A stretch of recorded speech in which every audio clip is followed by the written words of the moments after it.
TikTok m'a encouragé à mettre fin à mes jours en donnant des astuces pour aller acheter des médicaments ou quoi utiliser pour se faire du mal. Des choses comme ça. Ces témoignages, mes chers collègues, est celui d'une jeune adolescente de 17 ans qui a tenté de mettre fin à ses jours en raison du harcèlement scolaire accentué largement par des contenus TikTok qui font la promotion du suicide, de l'automutilation ou encore de troubles alimentaires.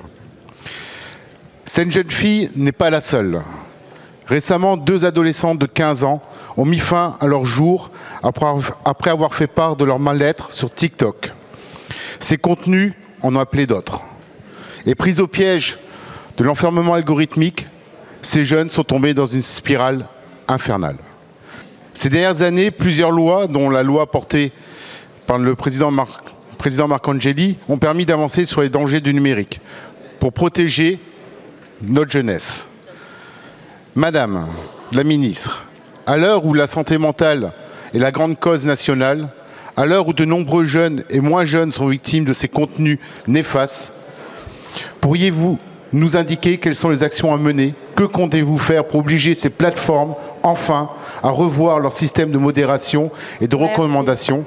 C'est une question de santé mentale, publique et de protection de notre jeunesse. Comme vous le soulignez, les réseaux sociaux peuvent présenter des dangers réels pour notre jeunesse.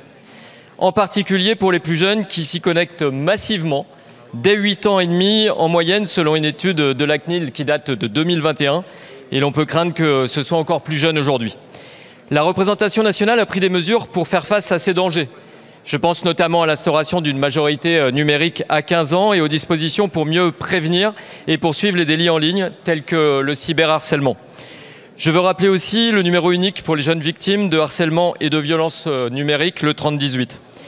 Il importe que ces mesures que vous avez votées soient mises en œuvre avec force et que des sanctions s'appliquent quand elles ne le sont pas respectées, y compris pour les réseaux sociaux les plus puissants. Sur ce sujet de société, tout le monde doit agir et il faut avoir une vue d'ensemble.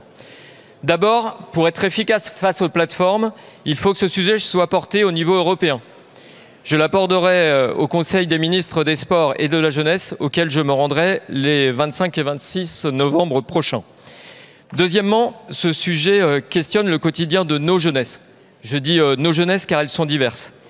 Chaque minute passée dans une équipe de sport, dans une association, entre jeunes ou entre générations, est une minute de gagner pour faire nation ensemble. Nous devons donc encourager les pratiques collectives.